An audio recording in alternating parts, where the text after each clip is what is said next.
చాలా సంతోషం. ఇవాళ ఎర్రగొండపాలెంలో జరిగినటువంటి 3 బై ఎలక్షన్స్ ను కూడా వైఎస్ఆర్సీపీ కైవసం చేసుకుంది. మా అభ్యర్థులే కైవసం చేసుకున్నారు. దానికి ఫస్ట్ జగన్మోహన్ రెడ్డి గారికి, మా మాజీ ముఖ్యమంత్రి వర్యులు, అలాగే మా అధ్యక్షుల వారికి, అలాగే జిల్లా అధ్యక్షులు గారికి, అలాగే పార్లమెంట్ ఇన్ఛార్జి గారికి, రీజనల్ కోఆర్డినేటర్ గారికి, అందరికీ కూడా నా హృదయపూర్వక ధన్యవాదాలు. బాగా వారందరూ సపోర్ట్ చేశారు. దాంతో పాటుగా ఇక్కడ ఉన్నటువంటి పోలీస్ శాఖ వారు కూడా చిట్ట చివరిలో వీరిని బంధించినా కూడా వారిని ఒకరిని విడిపించుకొని రావడంలో సహాయం చేసినటువంటి పోలీస్ సిబ్బంది వారికి, వారి పై అధికారులకు కూడా నా హృదయపూర్వక ధన్యవాదాలు. నేను ముందు నుంచి చెప్తున్నటువంటి అంశమే, ఇక్కడ ఒక్కరంటే ఒక్క తెలుగుదేశం పార్టీకి సంబంధించినటువంటి ఎంపీటీసీ అభ్యర్థి లేరు. ఇది కావాలని కుట్ర పన్ని, ఇది ఎంపీపీగా ఆళ్ల అంజిరెడ్డి గారిని ఎక్కించకూడదు అని వారిని తీసుకెళ్లి జైల్లో పెట్టినా గాని ఈ బిడ్డల యొక్క, ఈ ఎంపీటీసీ సభ్యుల యొక్క పోరాటంతో గెలుపు సాధ్యమైంది. ఈ బిడ్డనైతే తీసుకెళ్లి ఏకంగా 3 రోజులు ఇంట్లో బంధించారు. ఈ బిడ్డను 3 రోజులు ఇంట్లో బంధించారు. ఎవరింట్లో బంధించారు? ఆళ్ల అంజిరెడ్డి గారు గెలవకుండా ఉండడానికి ఎవరైతే కేసు పెట్టించేసి ఆయన్ని జైల్లోకి పంపించారో వాళ్లే బంధించారు ఈవిడ్ని కూడా. సో అనేక మంది మీద ప్రెషర్, వారి వ్యాపారాలు చేయనీయమని, వారి మీద కేసులు పెడతామని, వారిని కొడతామని, వారిని ఇక్కడ వ్యాపారాలు చేయకుండా అడ్డుకుంటామని, రాజకీయంగా పతనం చేస్తామని అనేక ప్రలోభాలకు గురి చేసినా కూడా ధైర్యంగా నిలబడి వారు ఇవాళ బయటకు వచ్చారు. సహకరించినటువంటి ఎన్నికల కమిషన్ వారికి కూడా నా హృదయపూర్వక ధన్యవాదాలు. నేను చంద్రబాబు నాయుడు గారికి, కూటమి ప్రభుత్వానికి ఒక సూచన, సలహా చేస్తున్నా.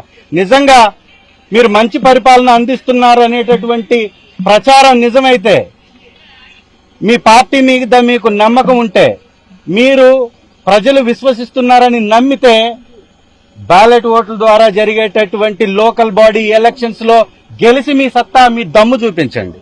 ఈ ఒంటెద్దు పోకడలు పోవడం, ఈ అడ్డగోలు రాజకీయాలు చేయడం, అడ్డదారుల్లో వీరిని డబ్బుతోటి కొనివేయడం, పోలీసు వారిని వారికి ఇష్టం లేకపోయినా కూడా వారి మీద మీరు ప్రెషర్ పెట్టి వారితోటి కేసులు కట్టించడం. ఒక ఎస్సీ ఎస్టీ కేసు కట్టారండి. ఎస్సీ ఎస్టీ కేసు కట్టింది ఎవరు? వీళ్ళ బంధువుతోటి కట్టించారు. ఈ పాపని అరెస్ట్ చేసింది ఎవరు? ఈ పాపని తీసుకెళ్లి హౌస్ అరెస్ట్ లో పెట్టింది ఎవరు? ఎవరి ఆధ్వర్యంలో ఈ పాప ఉండింది? వాళ్లే కేసు పెట్టించారు.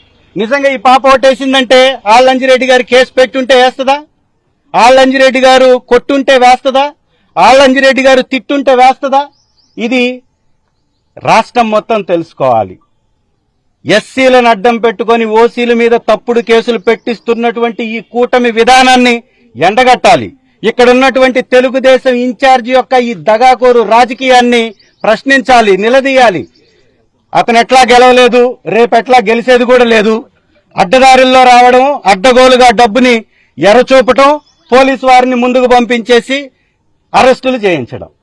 నిజంగా దమ్ము ధైర్యం ఉంటే ఇప్పుడు ఎవరైతే ఓట్లు వేసి 8 మంది మాకు వ్యతిరేకంగా వేశారో వాళ్లకు సంబంధించినటువంటి వాళ్లనే మళ్లీ నిలబెట్టి మీరు రేపు ఎలక్షన్స్ లో గెలిపించండి.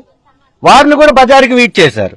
వారిని కూడా రాజకీయంగా సన్యాసం చేసేలాగా చేసేశాడు. డబ్బు ఎర చూపించటం. 1 సంవత్సరానికి లక్షలు కుమ్మరిస్తామంటే ఎవరైనా ఆశపడతారు? చిన్నవారు, ఎస్సీ ఎస్టీ బీద కుటుంబాల్లో నుంచి ఉన్నటువంటి వారు ఎంపీటీసీలుగా ఉన్నారు. వారిని మభ్యపెట్టి లాక్కున్నారు. కానీ ఇది ప్రజల విజయం, ప్రజాస్వామ్య విజయం, రాజ్యాంగ విజయం, ఇక్కడ వచ్చినటువంటి అధికారుల విజయం, వీరందరు ఎంపీటీసీల విజయం. కాబట్టి సహకరించినటువంటి ప్రతి ఒక్కరికి కూడా నా హృదయపూర్వక ధన్యవాదాలు. Thank you. ఖచ్చితంగా చర్యలు తీసుకుంటాం. ఎవరెవరైతే కేసులు పెట్టించారో వారి మీద మళ్లీ కేసులు పెట్టిస్తాం, న్యాయంగా ఎదుర్కొంటాం. కరెక్ట్, చాలా మంచి ప్రశ్న. ఏమి సంబంధం లేకుండానే ఒక ఇంట్లో బంధించేసి వాళ్ళకి 2 కానిస్టేబుల్ సెక్యూరిటీగా పెట్టి 2 కానిస్టేబుల్ ని సెక్యూరిటీగా పెట్టి అవసరం ఏముంది?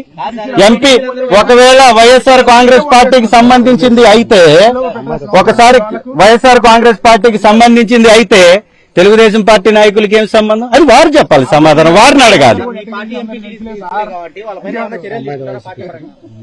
పర్లేదు, కేసు పెట్టలేదు, పెట్టిన విషయం కూడా మాకు తెలీదు. మా బంధువు పెట్టినట్టు కూడా మాకు తెలీదు. నన్ను ఒక ఇంట్లో ఉంచారు. 3 days నేను లోపలే ఉన్నాను. బయట ఏం జరుగుతుందో కూడా నాకు తెలియదు. లేను, నేను హైదరాబాద్ లో జాబ్ చేస్తాను. అక్కడ నుంచి డైరెక్ట్ గా తీసుకొచ్చేసి లోపల పెట్టేశారు. నా ఫోన్ కూడా లేదు నా దగ్గర. సరే, అవన్నీ తర్వాత కేసు వేస్తారు. ఒక్క నిమిషం, ఒక్క నిమిషం. ఎవరు పెట్టారు కేసులు, ఎందుకు పెట్టారు, ఎవరు బంధించారు, ఇవన్నీ బయటకు వస్తాయి. తను మళ్ళీ చెప్తుంది. Thank you very much.